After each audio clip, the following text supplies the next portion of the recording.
Hi friends, welcome to my channel Vanaja. నేను ఒక విషయం చెప్దామని అనుకుంటున్నాను. అది ఎప్పట్లో చాలా సంవత్సరాల కింద జరిగిన అది రియల్ ముచ్చట్ని. అది నేను కల్పించింది కాదు. మేము అప్పటికి ఇల్లు కట్టుకోలేదు, రెంట్ ఇంట్లోనే ఉన్నాము. అయితే కొంచెం హైట్ మీద ఉంటుండే ఇల్లు. అప్పుడు ఆ పక్క వాళ్ళు కూడా, కిరాయి వాళ్ళు కూడా లేరు. అప్పుడు ఏం చేయాలనో నాకు అర్థం కాలేదు. ఒక అతను వచ్చి ఏం చేసిండు, చిప్తలకాయలు, అప్పుడు చిప్తలకాయల సీజన్, సీతాఫలం ఉంటుంది కదా, అది ఆ కాయలు తీసుకొని వచ్చిండు. దాంట్లో పామును వండబెట్టుకొని వచ్చినట్టున్నాడు. దాన్ని నేను చూడలేదు. అతను ఏం చేసిండంటే తొందరగా అమ్మ అమ్మ అని పిలిచిండు. పిలిస్తే నేనేమో, మా పిల్లలు చిన్నగా ఉన్నారు, ఇంకా పిల్లలు బొమ్మలు గిట్ట ఏమన్నా కింద పడేసిర్రా ఏంది అనుకొని తొంగి చూసేసరికి అక్కడ ఏమున్నది, మెట్ల కింద ఈ నుంచి అంత పొడుగు పాము. కనీసమైన ఇంత, చాలా అంటే ఇంత లావుతో, చాలా లావు ఉన్నది. అంత దొడ్డు పామును మెట్ల కింద పండబెట్టి అమ్మ అమ్మ ఇక్కడ పాముందమ్మ అన్నాడు. అనేసరికి నాకు భయం అయింది. నువ్వు దాన్ని ఏమనకు, నేను కిందికి దిగుతా పిల్లల్ని తీసుకొని అని. మాటకు 5-6 స్టెప్స్ ఉండే అనుకోండి, అంత హైట్ మీద ఉండే ఇల్లు. ఇంకా దెబ్బ కట్టి ఇమ్మంటాడు. కట్టెలు మా ఇంట్లో ఎవరైనా నేను ఎవరి దగ్గర నడుకొస్తా అని చెప్పేసి మేము అప్పుడు ఫస్ట్ పోయినాం ఆ సైడు. మాకు కూడా ఎక్కువ ఎవరు పరిచయం లేరు.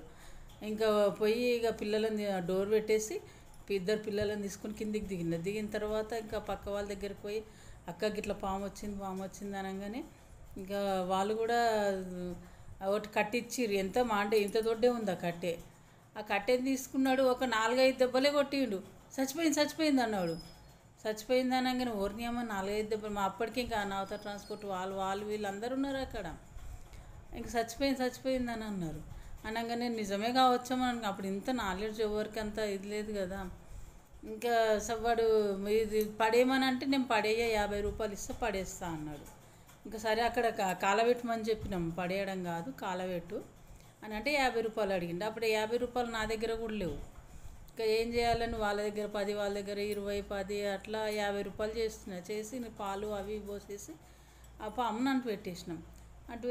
అంటుపెట్టిన తర్వాత అక్కడికి పోయినాక ఆ తర్వాత ఒక అర్ధగంటకు ఐడియా వస్తుంది అందరికీ.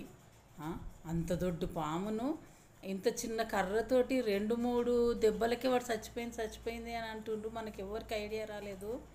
అంత అట్లెట్లా చచ్చిపోతుంది వాడు. అసలు ఆల్రెడీ చిప్తలకాయలు ఉన్నాయి తట్టల, ఆ చిప్తలకాయలనే పెట్టుకొచ్చినట్టున్నాడు. ఇక్కడ ఎవరు, అప్పుడు ఇండ్లు లేకుండే అక్కడ సైడ్, మాదే లాస్ట్ ఉండే. అసలు ఇక్కడ ఎవ్వరు చూడరని వాడు ఆ పైసలు ఆశకు దాని కింద వండబెట్టినట్టున్నాడు అని గప్పుడు ఆలోచన వచ్చింది అందరికీ.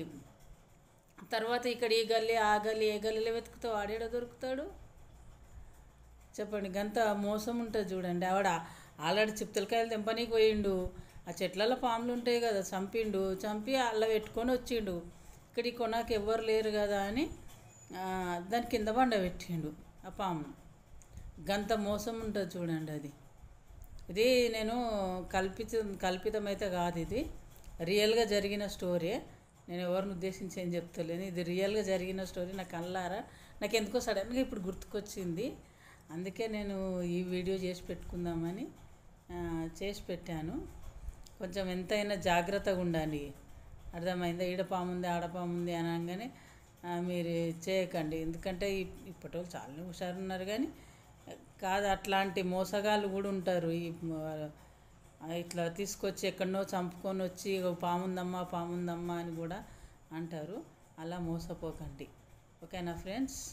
ఒకవేళ నచ్చితే లైక్ చేయండి, సబ్స్క్రైబ్ చేసుకోండి, ఓకేనా ఫ్రెండ్స్.